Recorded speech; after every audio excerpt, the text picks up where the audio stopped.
Bienvenidos y bienvenidas a la edición número 13 de Inspiración Podcast junto a Federico Gómez Romero. Federico es Head de Cathay Latam, Board Member en Reuse, Henry y ex Senior Investment Officer en Action Venture Lab. Estoy feliz de compartirles este episodio donde nos enfocamos en cómo un fondo global de Venture Capital apuesta por startups de Latinoamérica. Historias, lecciones, consejos y oportunidades. Buenas, Federico. Es una gran alegría tenerte por aquí en Inspiración Podcast. ¿Cómo estás? Hola Fito, bien vos, gracias por tenerme acá, la verdad que un placer poder participar del podcast. Muchas gracias, una gran alegría. Creo que sería buenísimo si pudiéramos empezar por que te introduzcas, nos cuentes un poco sobre ti, tu trayectoria en el ecosistema Startup y Venture Capital. Seguro, yo estoy hoy como head del fondo Cathay Latam, es un fondo de Venture Capital que invierte en Latinoamérica en etapas tempranas. Con etapas tempranas por lo general hacemos Seed y Serie A. Pero somos parte de una plataforma global muchísimo más grande que es Cathay Capital con Private Equity y Cathay Innovation en Venture Capital. Estoy acá en México hace 4 años, del momento que lanzamos el fondo. Y mi trayectoria, siempre lo cuento porque si miro para atrás, parece que todo encaja y que yo tenía que terminar haciendo Venture Capital. Pero cuando empecé mi carrera hace 15, 20 años, nada, fueron creo que una serie de aciertos o de errores que me fueron llevando a esto y que de nuevo hoy todo encaja, pero en su momento no sé si tenía tan claro que iba a ser Venture Capital. Así que empiezo de atrás yo estudié ingeniería industrial, pero vengo de una familia de deportistas profesionales y quería que siga esa línea de deportistas profesionales y que no estudie. Y yo no soy tan bueno en los deportes y dije, ¿qué puedo hacer? ¿No? Digo, no tengo mucha idea, no tengo muchos ejemplos en mi familia de lo que soy yo, de finanzas y ingeniería. Dije, bueno, me voy a ingeniería de ITBA, carrera dura, difícil, challenging y que me va a abrir puertas. No sé qué puertas me va a abrir, pero seguro que me va a abrir. Así que ahí fui a Ingeniería de Litva, decisión muy acertada, dura pero acertada. Y terminando la carrera, nada, te piden hacer una pasantía y de casualidad terminé haciendo finanzas en una boutique de prefi exportaciones y dije, uy, me gusta finanzas, no quiero terminar en Techint, como muchos en su momento, digo, me gusta finanzas. Hice esa pasantía y después dije, bueno, me voy a las grandes ligas y hice banca de inversión en la oficina de Lazard de Buenos Aires haciendo M&A y Project Finance. Estuve algunos años y me iba bien, la verdad que me iba bien, potencial de crecimiento y todo, y me gustaba lo que hacía, pero decisión, casi no de un día para el otro, pero se fueron dando cositas y dije, quiero emprender. Así que pateo el tablero, largo esa carrera y lancé mi startup, mi primera, que era una empresa de bebidas. No tenía ni idea, pero desarrollé una bebida funcional, la primera en Latinoamérica de ese tipo, y salimos al mercado con un muy buen producto, sabiendo poco de distribución y de marketing, ¿no? Entonces, esto digo de nuevo, aciertos y errores, aciertos porque está buenísimo emprender y era joven y podía hacerlo, errores porque creo que no era mi sector. Entonces, cambio de nuevo ahí y digo, me voy a tecnología. Ahí estuve en company builders, explorando, etcétera, haciendo betas y lanzamientos. Y en 2016, medio que todo se junta y lanzo mi fintech que se llamó Credility. Hicimos una plataforma de créditos para pymes online, te diría la primera en Argentina, con un super producto. Fuimos los primeros en integrarnos a la FIP, que es como el IRS para Argentina. Hoy todo el mundo se integra, ¿no? Al SAT, a la FIP. Nosotros en ese momento, Scrapping, los primeros, super motor de scoring, producto con performance muy buena. El mercado después de 4 años me dio la espalda, ¿no? Argentina complicado, la tasa libre de riesgo del 90%, y ahí donde dije, esto no va más. Y ahí donde dije, me voy de Argentina y me fui a hacer Venture Capital de Estados Unidos, ¿no? Salté al otro lado de la mesa y me fui a un fondo que se llama Action, un fondo de fintech global, y ahí estuve un par de años en Washington, D.C. Y me encantó lo que hacía y crecí mucho y aprendí mucho. Y en cuanto estaba por mudarme a México con este fondo para estar más cerca del mercado, me llaman de Catay para lanzar este fondo nuevo, ¿no? Entonces, digo, mirando para atrás, perfil de banquero, toda la parte dura, después perfil de operador, después este primer fondo, digo, todo encaja, pero medio que se fueron dando las cosas, ¿no? Entonces, eh, nada, esa es mi trayectoria. Y hoy feliz con lo que hago y me encanta el Venture Capital y es lo que quiero seguir haciendo. Y de nuevo, y creo que tengo que estar acá, pero en esos 15 20 años se fueron dando las cosas. Me encantó tu respuesta, la verdad que es súper interesante tu trayectoria. A personas como yo les parece increíble. Eh, y me encantó también cómo pasaste de diferentes ángulos del ecosistema. Creo que eso también te hace un venture capitalist más completo. Me gustaría empezar la entrevista con una gran noticia que la verdad que me llamó muchísimo la atención y una pregunta que vi que Cathay anunció el levantamiento de un tercer fondo que, con un total de $1 billón y que se han convertido en el fondo de Venture Capital de inteligencia artificial más grande de la Unión Europea, lo cual me llamó mucho la atención. Entonces, creo que sería buenísimo si podrías empezar por compartirnos, o sea, sobre Cathay, cuáles son sus activos, valor agregado, fortalezas que les han permitido lograr lo que están logrando. Está buena pregunta y nada, gracias, sí, es una gran noticia, estamos muy contentos con el cierre de nuestro tercer fondo flagship, porque después tenemos fondos más chicos, pero ese es nuestro fondo global core. Cathay es un fondo bastante único. Nacemos hace 20 años en París con private equity, pero el fundador de Cathay, Mingpo, es chino. Entonces, Cathay nace tendiendo puentes primero entre Europa y Asia y luego puentes con el mundo. Entonces, de nuevo, hace 20 años lanzamos Private Equity, hace 10 años lanzamos la división de Venture Capital que se llama Cathay Innovation, y hoy, 20 años después, estamos manejando más o menos 3 billions en Private Equity y otros 3 billions en Venture Capital, y tenemos oficinas en todo el mundo, ¿no? Somos un equipo de 150 personas, con oficinas desde China hasta Estados Unidos, y la única región que faltaba realmente era Latinoamérica.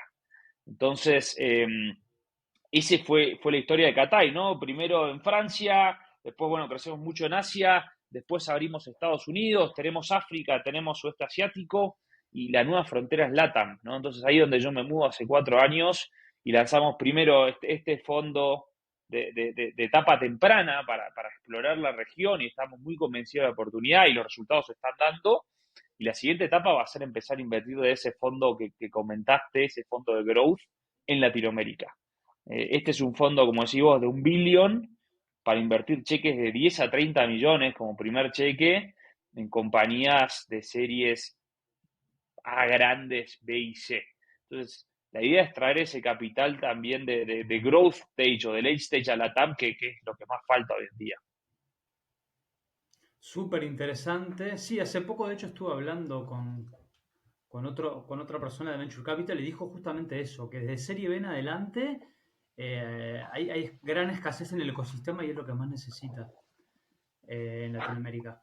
Eh, Muy interesante lo que contaste. Me gustaría seguir con que vi que son apoyados también, otra particularidad de ustedes, que son apoyados por inversionistas institucionales y corporaciones multinacionales, también que invierten en inteligencia artificial vertical, no en modelos fundacionales, y que se enfocan en 4 industrias principalmente, en salud digital, en fintech, consumidores, o sea, consumer, movilidad y energía. Entonces me gustaría escuchar, y creo que a la audiencia también le gustaría entender un poco qué ventajas prácticas ves de enfocarse en inteligencia artificial vertical y junto a corporativos. Está buenísima la pregunta. Yo te decía que Catay es un fondo bastante único. creo que por tres pilares. Uno, te lo conté, es un fondo global. Es un fondo global. Para Latinoamérica no hay tantos fondos y no sé si no somos el único con un equipo local y un equipo realmente global. El punto dos es este tema de tener la posibilidad de acompañar compañías desde el día, de etapas muy tempranas hasta un IPO, ¿no? Y acompañarlo con distintos fondos. Eso también nos hace bastante único. Y lo tercero, lo que mencionás, nuestros LPs o Limited Partners o inversores en nuestros fondos son principalmente las grandes corporaciones de Europa, que muchas veces son las grandes corporaciones del mundo, ¿no? Entonces ahí tenemos nombres como BNP Paribas, como Pernod Ricard, como Sanofi en Pharma, como Decathlon, Carrefour, etcétera, etcétera. Total Energies, ¿no? Digo, nombres realmente grandes eh, que no son solo inversores pasivos. Nosotros tenemos equipos dedicados a estar todos los meses llamando a uno por uno de nuestros inversores, es qué están viendo y en qué los podemos ayudar, ¿no? Y eso hace que a nosotros nos hagan ser mejores inversores. O sea, nosotros cada vez que hacemos un diligence traemos a alguien de la industria porque están viendo tendencias y nos pueden dar insights de qué puede funcionar, qué no, qué están buscando ellos.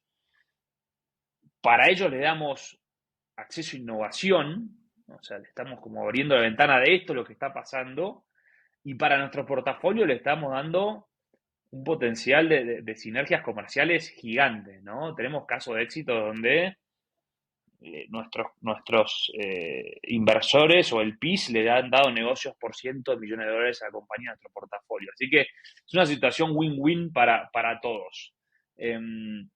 Y eso llevado a lo que mencionás vos de EI es eso, de nuevo, es entender qué están buscando estas grandes compañías y nosotros qué podemos darles en cuanto a startups o qué podemos acercarles que sea lo más innovador posible y eso inmediatamente te lleva a AI, ¿no? Digo, el AI está cambiando el mundo, pero es un AI, como vos decís vos, vertical, ¿no? Para soluciones puntuales y tangibles. Ahí es donde invertimos nosotros. Eh, no vamos por lo menos en Europa o en Latinoamérica no estamos buscando el próximo LLM, sino quizás el LLM específico para el sector farmacéutico o para medicina o para industria, pero no le vamos a competir a ChatGPT, ¿no? En el modelo fundacional más genérico. Muy interesante tu respuesta. La verdad que también me parece súper estratégico que tengan de los mejores corporativos de Europa e incluso varios del mundo, también aportando valor estratégico, incluso pueden guiar sobre los problemas que realmente necesitas, ¿no? Y las tendencias que mencionaste, creo que es un valor súper importante.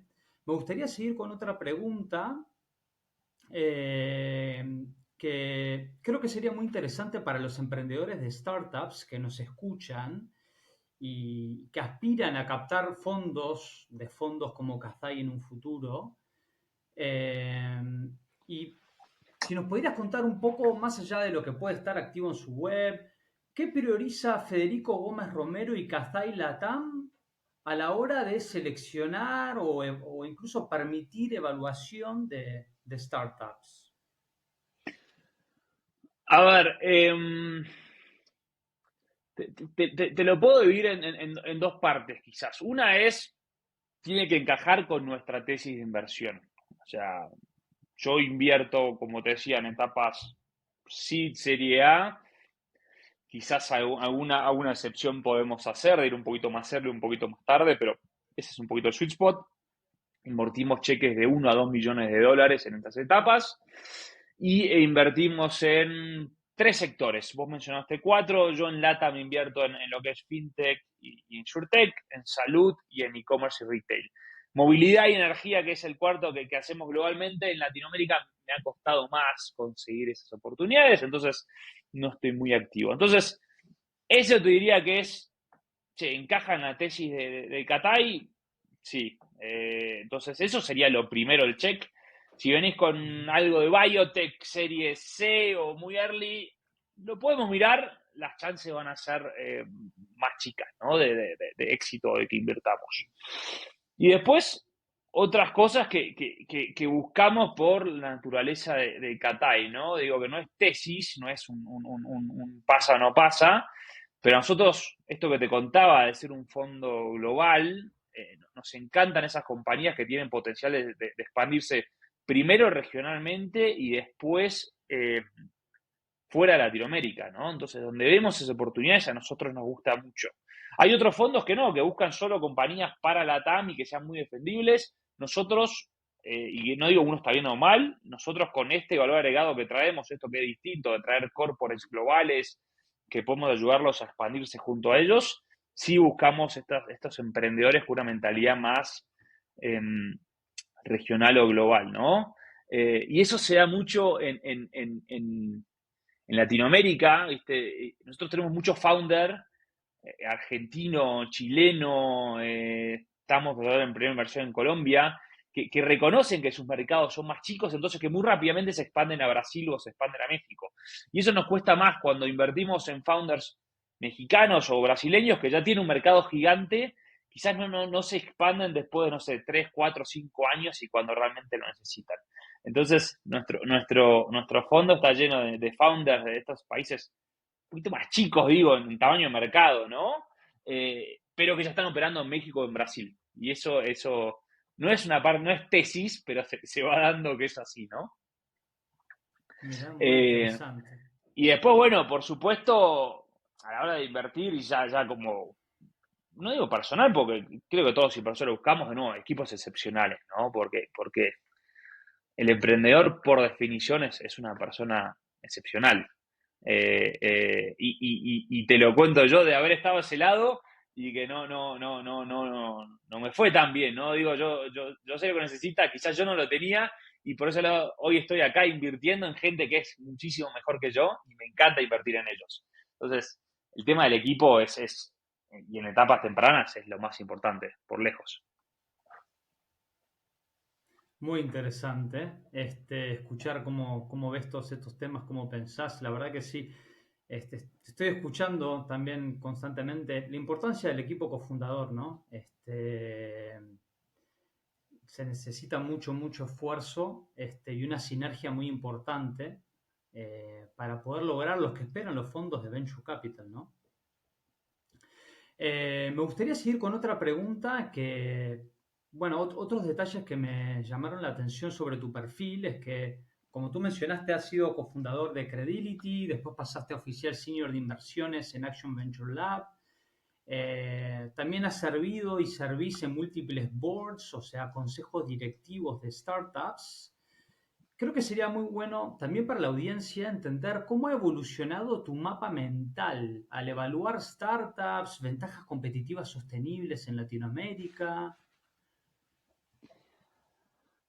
Sí, a ver, es una evolución constante, ¿no? Y nuestra tesis de inversión como fondo ha evolucionado, no solo porque somos más nuevos en LATAM, sino porque el mundo está cambiando cada vez más rápido y tenés que ir acomodándote a eso, ¿no? Personalmente de nuevo, cada vez más importancia en los equipos early stage y entender que la idea puede ser muy importante, pero que estamos a ver, nosotros cuando invertimos nos quedamos por lo general en una compañía, no sé, 5 7 10 años, ¿no? Entonces, en esos 5 10 años pueden pasar muchas cosas y tenés que tener un equipo que tenga capacidades y esté dispuesto a adaptarse a esos cambios, ¿no? Entonces, podemos invertir en un equipo, las cosas no andan muy bien, pero es un equipo que puede pivotear y lo vamos a seguir apoyando en lo que sigue. Entonces, de nuevo, encontrar esos emprendedores que son más grandes que esa idea o que ese problema que están solucionando inicialmente. Eso te diría que es lo primero. Lo segundo, y casi de aprendizaje personal, el mercado, el tamaño del mercado importa muchísimo, ¿no? Primero, es un mercado grande y segundo, un mercado, no quiero decir estable porque estamos en Venture Capital y las cosas cambian todos los días y es volátil y hay riesgos y todo, pero yo tuve que cerrar una compañía por un tema macro, ¿no? Digo, entonces, tener un poco de claridad de a dónde está haciendo ese mercado y tratar también de atomizar, y a eso voy con expansión regional, ¿no? Si estás operando en varios mercados, hay un poquito de ese offset de riesgos locales. Entonces, de nuevo, mercado grande y con algo de visibilidad de hacia dónde va la macro, eso creo que es importante.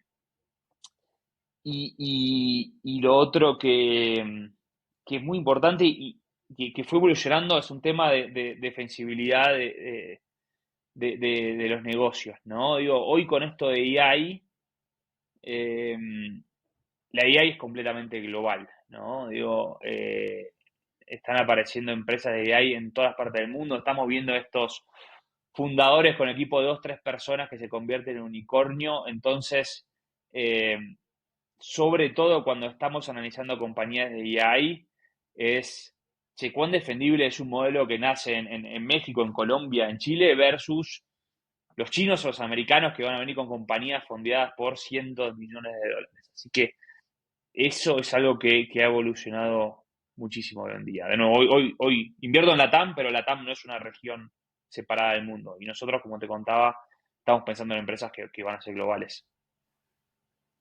Muy interesante escuchar todo esto, Federico.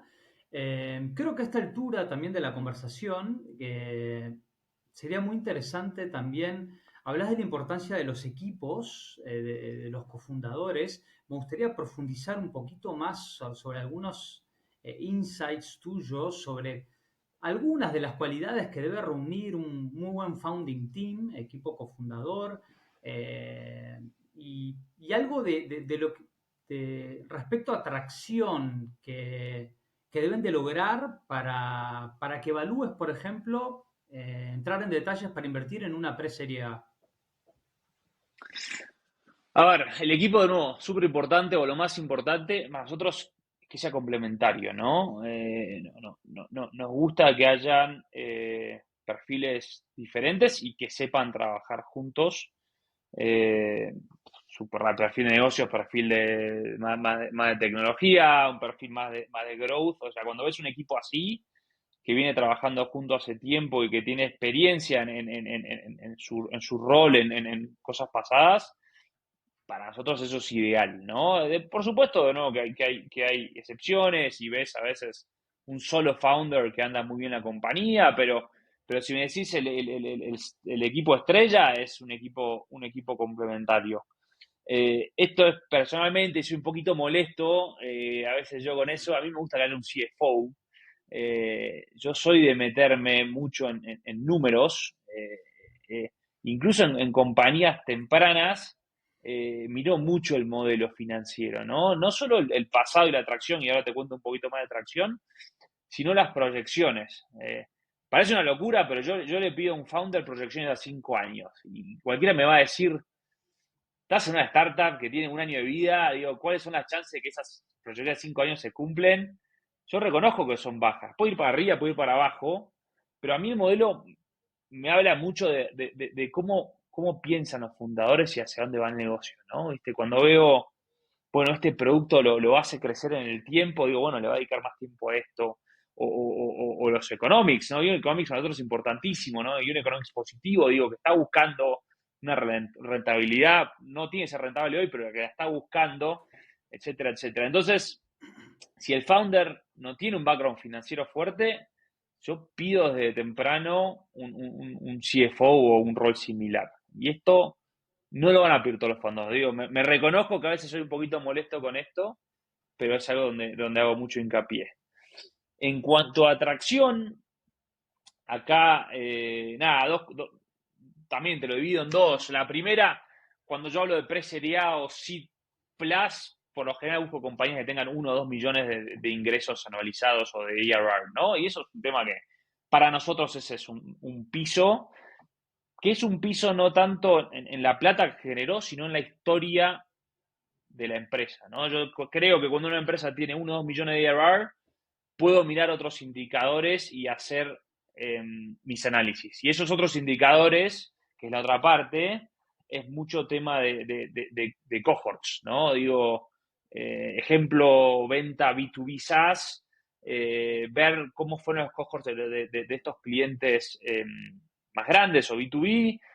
Veo mucho net dollar retention, cuánto le fuiste haciendo, no sé, upsell a esos clientes, porque me da un indicio que si el cliente entró pagando 100 y hoy está pagando 200, es que ese producto le gusta y le es necesario, ¿no? Entonces, te diría que esos son los dos análisis que vemos en tracción, un número medio absoluto de 1 o 2 millones y después hacemos muchísimo análisis de cohorts. Y de nuevo, esto que te contaba de proyecciones, nosotros prestamos muchísima atención a las proyecciones.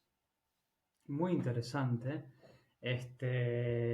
Yo creo que hay mucha sabiduría ahí también. Creo que muchos emprendedores emergentes probablemente se equivoquen un poco ahí en no manejar mejor las finanzas desde temprano, ¿viste? Y después dicen, así como a veces pasa con lo legal, después cuando querés levantar inversionistas, si no tenés lo legal y lo financiero bien armado, se te va a complicar.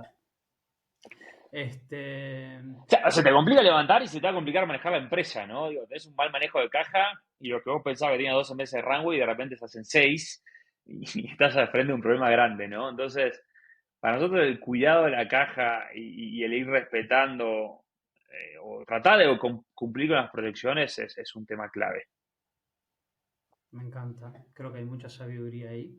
Me gustaría seguir con que compartas, si te parece, una historia detrás de una inversión de la que estés orgulloso en Latinoamérica actualmente. ¿Por qué invirtieron? ¿Por qué estás orgulloso? ¿Y qué vieron antes que otros? Está bueno.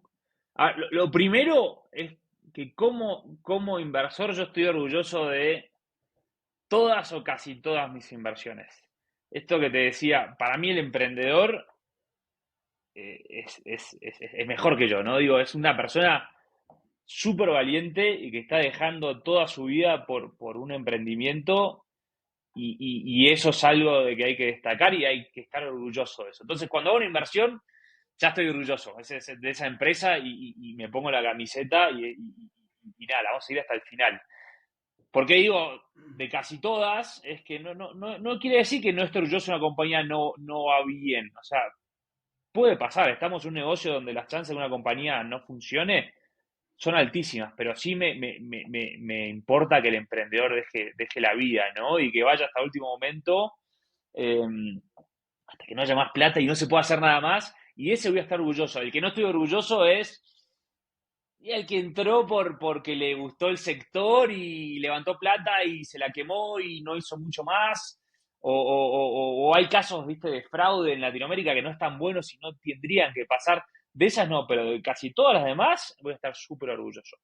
Eh, Así que empecemos de esa base. Si me pedís un ejemplo, una de nuestras últimas inversiones acá en Latinoamérica es una compañía que se llama Reuse o Reuse, que nace en Chile de dos fundadores súper jóvenes, lo arrancaron en la facultad y hoy son los líderes en lo que es e-commerce de electrónicos reacondicionados o refurbished electronics. O sea, Reuse compra, reacondiciona teléfonos, laptops, heladeras y después los vende en su e-commerce.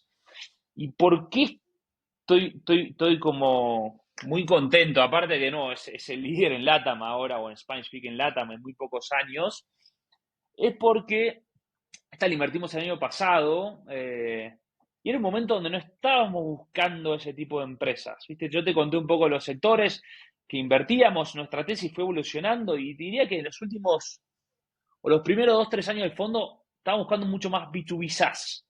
Hubo una ola de B2B SaaS en LATAM que nos subimos, ¿no? Nos subimos y esta fue esas empresas que escuchás de repente y decís, no está justo en la tesis, pero voy a mirarla. Y ¿por qué la miramos? Aparte que me sonaba bien lo primero que contaron, nosotros tenemos una compañía muy similar en el sudeste asiático, que luego se expandió a Estados Unidos, y dije, nosotros conocemos de esto, ¿no? Y alguien en el equipo de Catay va a conocer muy bien de esto. Así que la analizamos, la presentamos al equipo global y nos dimos cuenta de un montón de cosas, de indicadores que decís tipo, wow, por más que esta compañía es mucho más chica que la que tenemos afuera, tiene cosas muy fuertes, márgenes muy grandes, partnerships muy fuertes. Vamos, entonces nos movimos muy rápido y lideramos la serie Seed. Y hoy la compañía creció un montón, un año después, y de nuevo se convirtió en el líder indiscutido en Spanish Speaking LATAM, y le tenemos muchísima fe.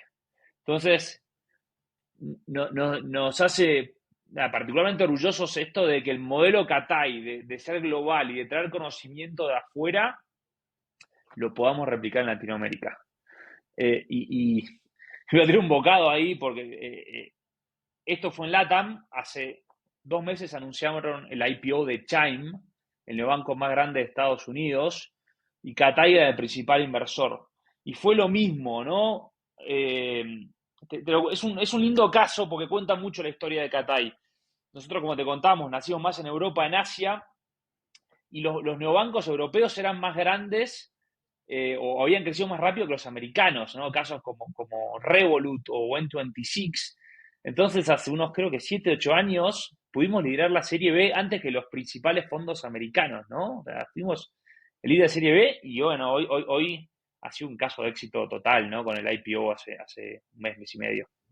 Así que se pueda dar esa tesis de tenemos conocimientos globales, nos agarramos de otros equipos en otras partes del mundo, de lo que conocen nuestros corporates, etcétera, y lo traemos a regiones nuevas, y eso anda bien, eso me encanta, ¿no? Y eso la verdad que me infla el pecho. Y a mí también me encanta y creo que es una gran ventaja competitiva que tienen y también una gran fortuna para el ecosistema, ¿no? Faltan más players así para poder transformar la región más rápido. Eh, Creo que sería muy interesante también escuchar de ti, por ejemplo, cuál sería en tu camino alguna lección contraintuitiva que has aprendido o sobre emprendedores de alto rendimiento o incluso sobre inversionistas top de Cathay con quienes hablas cada tanto. Está bueno, quizá no es contraintuitivo, pero es algo que quiero hablar, que hay que hablar más en el mercado de Venture Capital, que es el tema de los LPs. El LP, quizás para los que no sepan, el LP es el Limited Partner, es el inversor que invierte en los fondos. O sea, igual que una startup, yo cada tanto tengo que salir a levantar un fondo de mercado, ¿no? O sea, un fondo, ponemos un objetivo, no sé, 25, 50, 100 millones, hicimos un fondo de 1 billón, y yo voy a buscar, en vez de VCs, voy a buscar lo que llaman LPs. En nuestro caso son muchos corporativos. Entonces, no es algo contraintuitivo, pero es algo que hay que hablar más, ¿no? Digo, el endgame del mundo VC es devolverle la inversión a estos LPs con creces. No es tener más unicornios o la mejor marca o las valuaciones más infladas, es invertir, saber hacer exits y saber devolverle la plata a nuestros inversores. De esa es la única manera que estos inversores van a querer seguir apostando por el ecosistema. Por supuesto que como inversor corporate hay un montón de valor agregado, de conocimiento y de oportunidad de coinversión, etcétera, etcétera. Pero entran principalmente o confían en nosotros porque saben que les vamos a devolver con creces su inversión. Y, y esto es algo que aprendí más que nada de el fundador de Catay, que desde el día uno es Fede, quiero DPI. O sea, DPI es el índice de retorno de cuánta cash devolviste. No cuánto vale tu portafolio hoy, ni cuánto fue la última ronda. Es de lo que te dieron, cuánto devolviste. Y lo tengo todo el tiempo haciéndome recordar Fede, DPI, DPI, DPI. Así que creo que eso es algo que hay que hablar más y sobre todo en Latinoamérica, que es un ecosistema más nuevo. Sí, muy interesante tu respuesta y ya me haces pensar de nuevo con que faltan más fondos como Cathay que apuesten de serie B en adelante también, en late stage, para que haya más DPI. Eh, Otra pregunta que creo que también podría ser muy interesante escuchar de ti es que a muchas personas se les quedan grabados errores claves de líderes como vos Entonces, creo que sería muy interesante hacer una pregunta sobre si podrías compartirnos algún error clave propio como emprendedor o inversionista que pueda ser de valor para otras personas del ecosistema. Creo que te conté ya, mi vida como emprendedor fue un montón de errores. Hay un montón de aprendizajes, Sí, pero no, a me ver, miro para atrás y creo que hoy no sería inversor o no sería el inversor que soy si no hubiera hecho eso. Pero mi error más grande que hoy me arrepiento y con mi ex co-founder, ¿no? Nos repetimos, es no haber salido de Argentina antes con Credibility o haber arrancado antes con Credibility en otro mercado. Estamos hablando de algo que fue hace casi 10 años atrás, era un mercado distinto. Hoy creo que los emprendedores, yo estoy en México, ¿no? Y veo emprendedores argentinos, chilenos, colombianos, todos mudándose acá en etapas muy tempranas. Eh, entonces, nada, eso de animarme y de darle mucho más importancia al mercado, esto que te contaba antes, ¿no?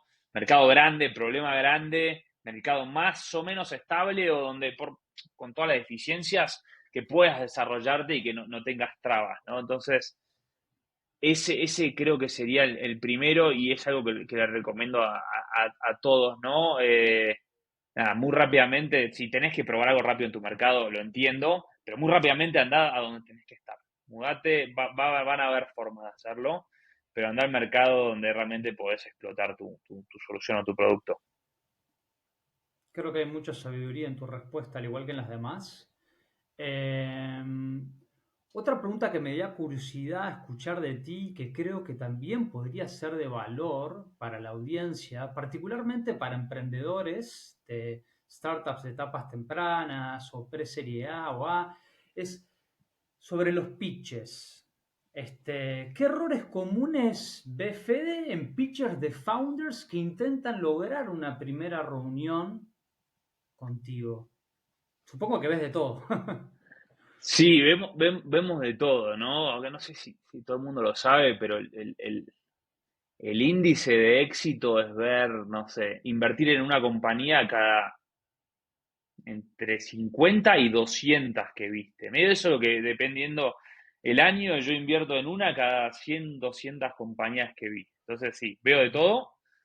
No quiere decir que si invertí en una de 100 las 99 son malas, ¿no? Quizás son buenísimas, pero digo, el VC invierte muy poco, que no se lo tome mal el emprendedor si no invertís. Hay un montón de razones por las que no se dan.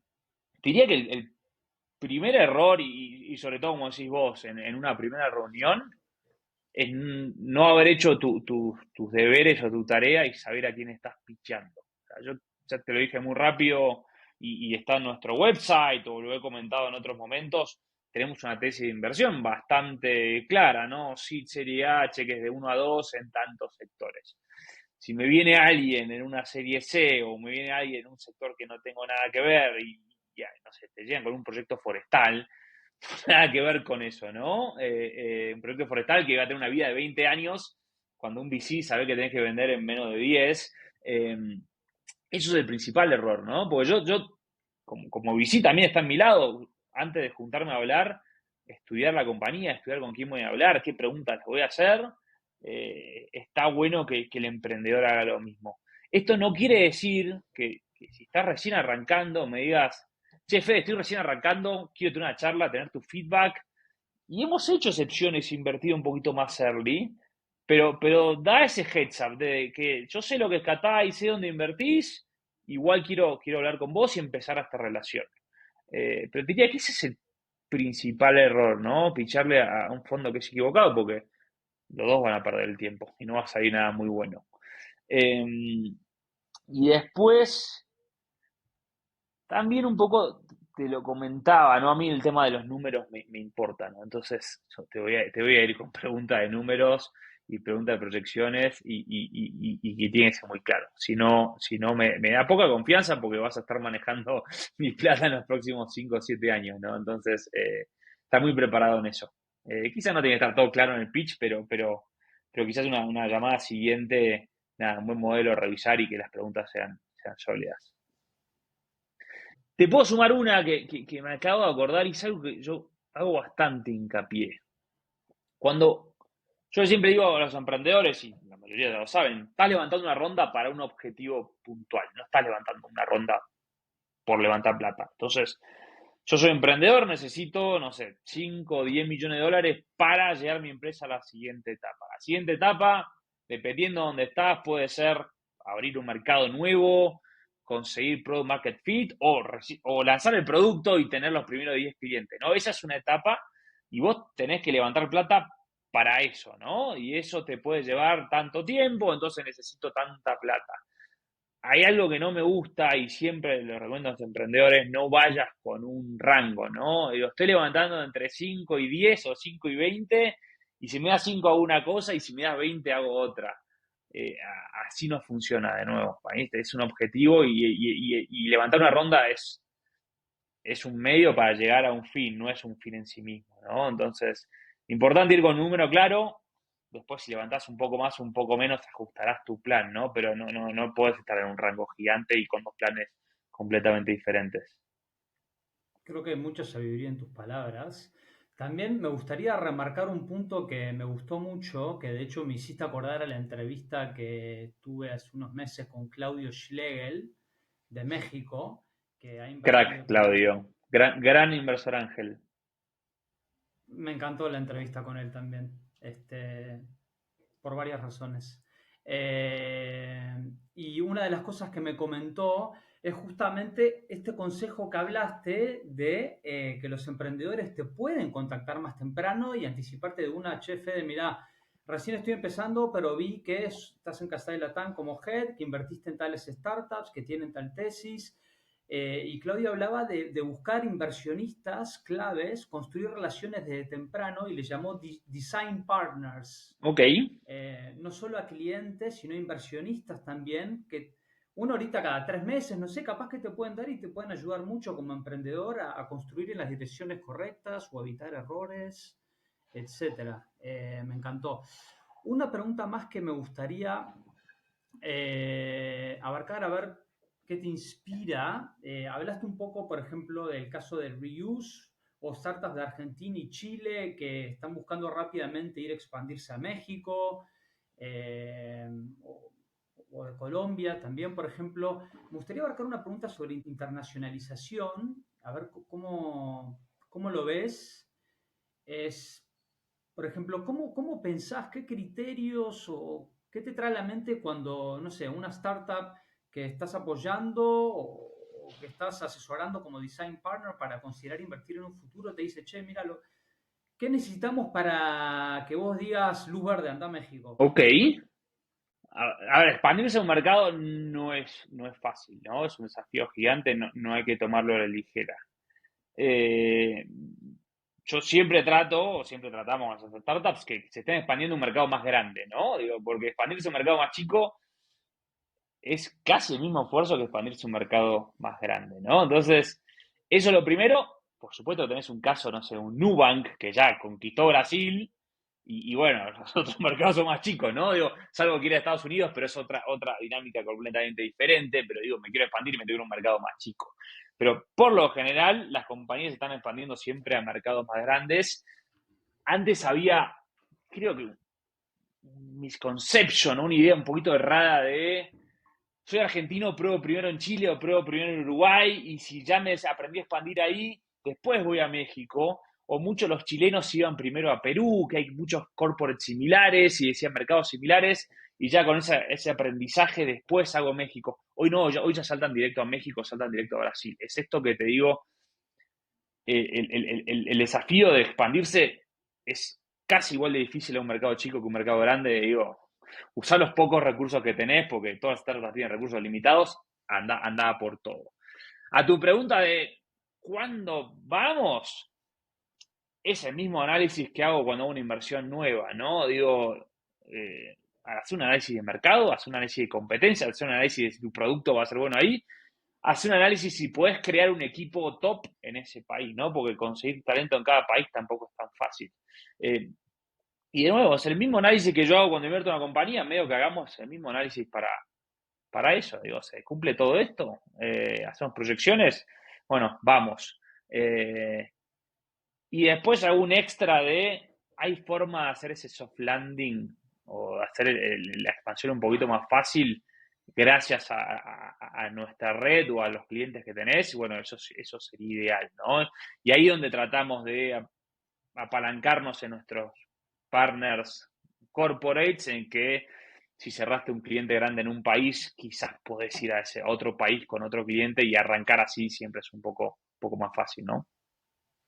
Muy interesante tu respuesta. Me gustaría remarcar también el hecho de que hay veces que, viste, es mejor expandirse un mercado grande que te lleva casi el mismo esfuerzo que un mercado chico.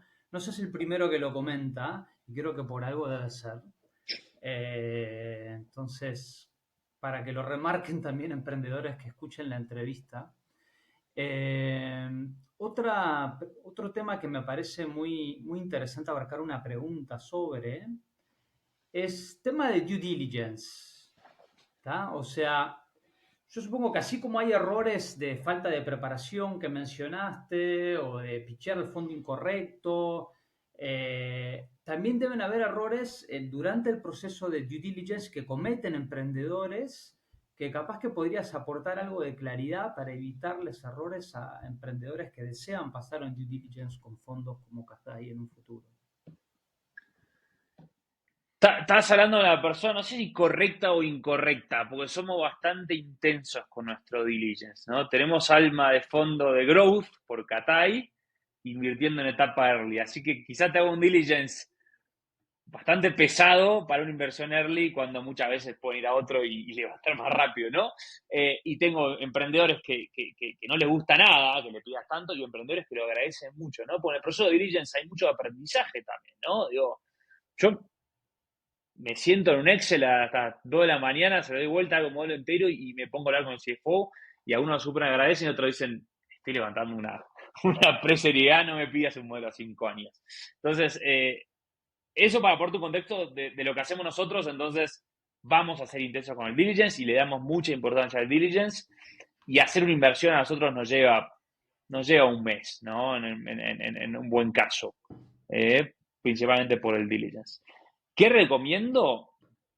Tener un data room preparado antes de salir al proceso de fundraising. Tener un data room preparado es, nada, armarte tus principales secciones en carpeta. Te lo estoy poniendo muy didáctico, ¿no? Pero digo, mercado, equipo, finanzas con el modelo, finanzas históricos, etcétera, clientes, todo lo que es la atracción, todos los cohorts, tener listo gente que puedas entrevistar. Para nosotros es clave entrevistar empleados, entrevistar ex empleados si se puede, y entrevistar clientes y potenciales clientes. Nosotros eso sí o sí lo vamos a hacer.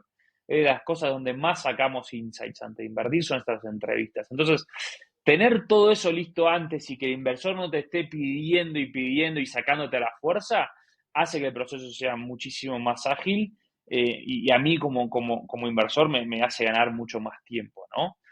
Versus, viene un fondo, te pide 10 cosas, viene otro, te pide otras cosas diferentes y empiezas a preparar todo. Eso embarra mucho el proceso.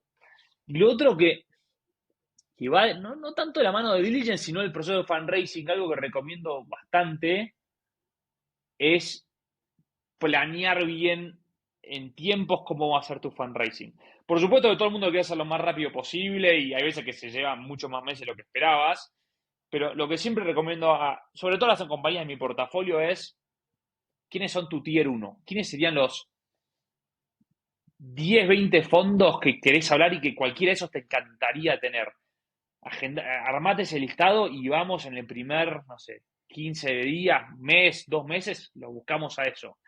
Si eso quizás no camina, porque a veces no hay fit por tema de tamaño o algo, bueno, tenemos un tier 2, pero digo, a esto voy que te organices de antemano el proceso, porque si no puede llevar muchísimo tiempo.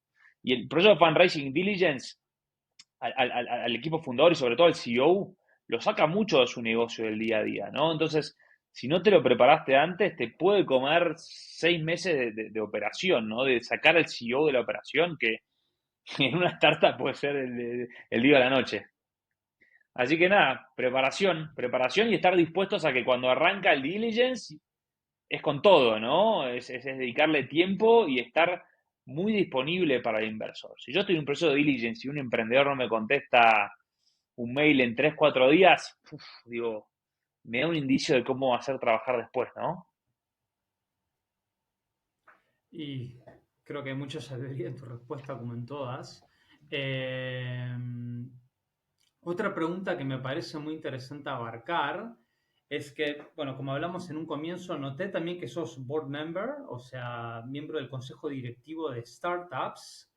Y me gustaría que compartas con la audiencia cómo te enfocás en agregar valor tú como miembro de los consejos directivos de startups. Está buena la pregunta y es algo que, antes de contarte lo que hago yo, creo que es algo que todos los emprendedores deberían preguntarle eso al potencial inversor antes de aceptarlo. Estamos hablando en el mundo ideal donde tenés varios inversores, podés elegir, a veces no es la situación que se da, pero digo, mundo ideal, o empezás a hablar con inversores, preguntarle al inversor quién va a ser el que esté en el board o quién va a estar llevando la relación con la empresa y qué puede aportarte. Y si vas un paso más, que me encanta cuando los emprendedores lo hacen, llamá a otros emprendedores que lo tengan en el board y pedí la experiencia de primera mano de cómo es trabajar con Fede o con la persona que lo hace. Eso, de nuevo, a mí me encanta cuando el emprendedor hace el diligence del inversor. Esto es una relación de dos lados, ¿no? De dos partes, ¿no? Y vamos a estar mucho tiempo juntos. Entonces, yo voy a hacer mi diligence, me gusta que el emprendedor haga el diligence sobre el inversor. Eso es lo primero. Pues yo, tu pregunta, digo, se la paso a los emprendedores, háganla siempre. Yo, Fede Gómez Romero, ¿qué trato de hacer como board? Y como ex emprendedor, lo primero es estar y que me puedan usar para cualquier cosa, para charlar, pregunta, WhatsApp, eso creo que es lo primero. Eh, y después en cosas más técnicas, y tengo un tema más de empatía y sé lo que están pasando y todo, entonces que me usen como nada, alguien para charlar, creo que eso es lo que priorizo siempre, ¿no? Que no sea tan formal. Y temas más técnicos, yo creo que te habrás dado cuenta, creo que te puedo sumar bastante en la parte de proyecciones financieras, modeling, análisis de economics del negocio, analizar la potencial rentabilidad de una línea nueva de negocio o de ayudarte con el proceso de fundraising. No solo en conectarte con fondos, sino en prepararte para eso. Eso que te hablé de preparemos una data room, me encanta que me pidan ayuda en eso. No tengo problema en meterme en un Excel y meterle horas y ayudarte a armar un modelo. Eso me encanta. O es algo que creo que puedo ayudar. Y así como digo eso, creo que no soy el mejor en temas de growth o de marketing, por mi experiencia. O en ventas, ¿no? Y creo que por eso no emprendo más, no soy un fanático vendedor, ¿no? Y que un emprendedor tiene que saber vender siempre. Entonces, de la misma manera que te armás un equipo complementario, si podés, armate un board complementario. Caso muy puntual, sin dar nombres, ahora estamos buscando un inversor para una compañía que no es que necesite la plata porque la compañía va bárbaro, rentable y todo, pero estamos en un momento que dijimos, che, estaría bueno traer un inversor especialista en fintech. Vamos a lanzar a un producto fintech en un negocio que no es tradicionalmente fintech. ¿Por qué no buscamos uno? Y no es por la plata, de nuevo, es por un tema de conocimiento. Así que si podés armarte un board complementario según la necesidad de tu negocio, espectacular. Me encantó tu respuesta, creo que es muy acertada, como todas. Eh, Otra pregunta que... Te puedo decir algo, eh, no es como, sí, mi pregunta, mi respuesta no son todas acertadas. Y se lo digo a todos los emprendedores, es una opinión más. Porque viste que va un emprendedor a pichear y cada uno le dice algo. Y sobre todo el claro, tal cual. emprendedor early stage, viene un inversor, te dice algo negativo y se te cayó todo y decís, tenemos que pivotear. Yo le digo a todos, lo mío es una opinión más, agarrá las 100 opiniones, juntá todas y el último que decide sos vos. Eh, Nada, creo que me encanta hablar, contar mi experiencia y todo, pero nunca hablo de cosas acertadas yo. Y después hay gente que tiene mucha más confianza y es tipo, esta es mi palabra y vamos para acá. Yo, esta es la opinión de Fego, me Romero, de experiencia, de errores y aciertos. y lo podés tomar o podés hacer otra cosa. Bueno, muy buena tu humildad también, pero la verdad que yo siento cierta alineación con con todo lo que decís. Creo que hay mucha sabiduría, por eso el comentario. Bueno, gracias. Me gustaría abarcar una pregunta sobre, hablaste también algunas insights, pero también sobre cómo acercarse a Fede y Cathay Latam. Por ejemplo, hay emprendedores que van a escuchar la entrevista capaz y van a decir, en 1 o 2 años o en 6 meses lo voy a pichear. Y capaz que no tienen tantas relaciones en el ecosistema y capaz que la estrategia de prospección va por el lado de contactarte en frío. O sea, ¿qué enviar? ¿Cómo? Máximo de unas pocas líneas bien directas, o un poco sobre cómo pasar el filtro de dar contigo en frío. Acá creo que los inversores deben empezar todos muy diferentes, cada uno tendrá su forma de trabajar o su forma de acercarse. Yo, de nuevo, como ex emprendedor y habiendo estado ahí, lo duro que es, trato de hablar con todo el mundo, ¿no? El que me pida ayuda, trato de ayudarlo y de darle por lo menos una llamada o una respuesta rápida. Dicho esto, te lo conté, ¿viste? Vemos 300, 400 empresas por año, a una que otra se me pasa y me duele el corazón y me da lástima por el emprendedor y que va a pensar, Fe no contesta y no tiene ganas y no le importa. No, hay a una que se te pasa o esa semana estás explotado con 2 procesos y se me puede pasar, pero sacando eso yo trato de hablar con todo el mundo y hace poco también hice una entrevista y me escribió un emprendedor eh, y estuvo buena porque me dijo, recién hablamos, viste, que yo no hago mucho biotech porque no me cierra con los tiempos del fondo, pero que encantado de verlo. Y me dijo, mirá, yo tenía una biotech, te escuché que dijiste eso, igualmente me encantaría tu feedback. Y le digo, mirá, justo ahí tuve una semanita medias complicadas, hablemos en 2 o 3 semanas y te doy feedback. Capaz que no me encaja, pero si puedo, lo hago feliz. Así que la respuesta es, escríbame por donde sea. LinkedIn creo que es la parte más fácil para buscarme, agregarme y escribirme. Me encantó tu respuesta. Qué bueno que haya tanta apertura, ¿no? Y bueno, como creo que todos los que entrevisté tienen esa actitud de pay it forward, ¿viste? De todos están complicados, todos tienen múltiples roles o roles ¿viste? Que trabajan 50, 60 horas por semana, pero hay una actitud constante de pay it forward, de ayudar a los emprendedores emergentes, de ayudar a los jóvenes en el ecosistema siempre que se pueda también, ¿no? Hay semanas complicadas. Son más Eh, complicadas. que que cuando me preguntabas de preconceptos el VC es duro, es duro, es un trabajo súper duro y quizás nos quedamos con el glamour de los eventos y los podcasts y los posteos y los anuncios de la ronda, pero atrás hay mucho Excel y muchas horas y es difícil el trabajo, ¿no? Así que, o por lo menos de la forma que lo encaro yo, ¿no? Entonces, nada, para los emprendedores que no se tomen mal si un VC tarda en contestar o le patea una llamada, por lo general no es de malas intenciones, sino que a veces no se puede, ¿no? Bueno, Fede, última pregunta, que ya estamos llegando a alrededor de 1 hora y entiendo también que debes tener que continuar con muchas cosas a full. Entonces, me encantaría terminar con una pregunta sobre consejos. Me gustaría que compartas actualmente, en este momento, cuáles serían tus mejores consejos para emprendedores de startups de etapas tempranas, construyendo y remando con convicción para llegar a pre-serie A, serie A. Creo que lo acabas de contestar vos, que es convicción.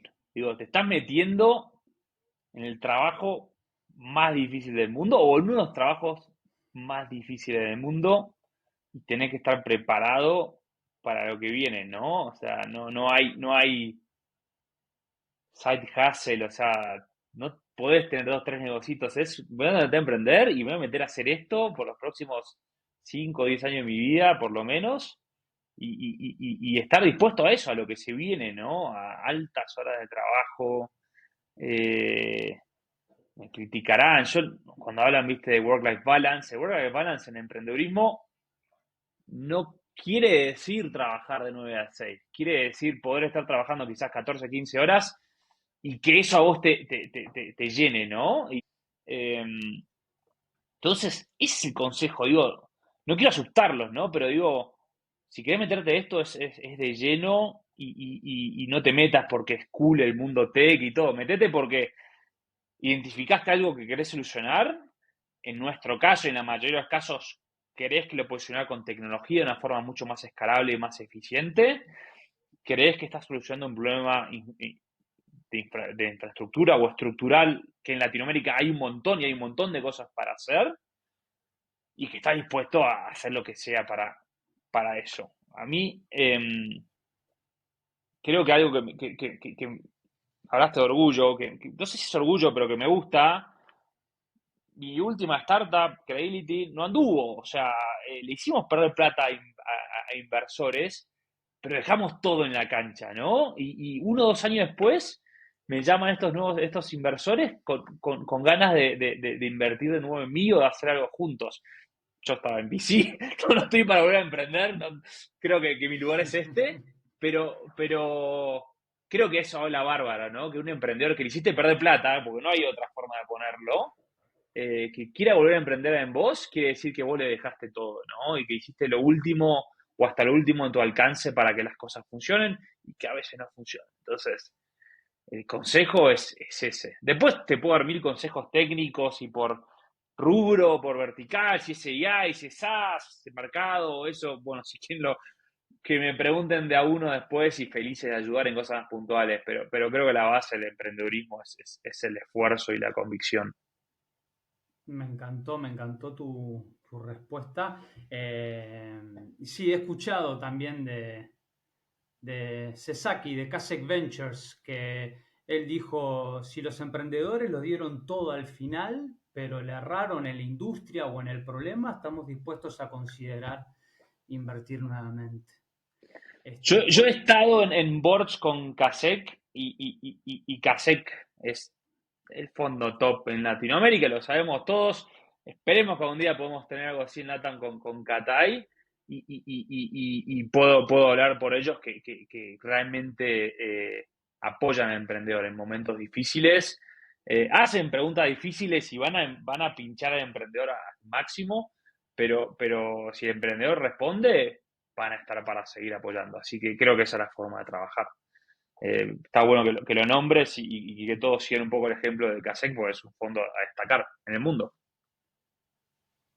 Me alegra tu respuesta. Bueno, Fede, simplemente terminar con muchísimas gracias por tomarte el tiempo de venir a compartir tus historias, tus aprendizajes, algún error, consejos. La verdad que fue una gran alegría para mí tener esta conversación contigo y espero que sirva de inspiración y también de guía para quienes escuchen la conversación. Muchas gracias. No, gracias a vos, Fito. Estuvo buenísima la charla. Gracias por acompañarnos hasta el final del episodio. Espero que lo hayas disfrutado, que te hayas inspirado y también que te hayas llevado aprendizajes accionables para ejecutar. Si sientes que este episodio puede sumarle a otras personas, por favor compárteselos. Si te gustaría recibir las siguientes entrevistas, resúmenes y shorts directo en tu correo, podés suscribirte gratis en www.inspiraacción.com. Y si aún no te has suscrito al canal de YouTube o programa de Spotify de Inspiración Podcast, me encantaría que te sumes y me permitas la oportunidad de sumarte más. Eso es todo por hoy. Muy pronto, más inspiración.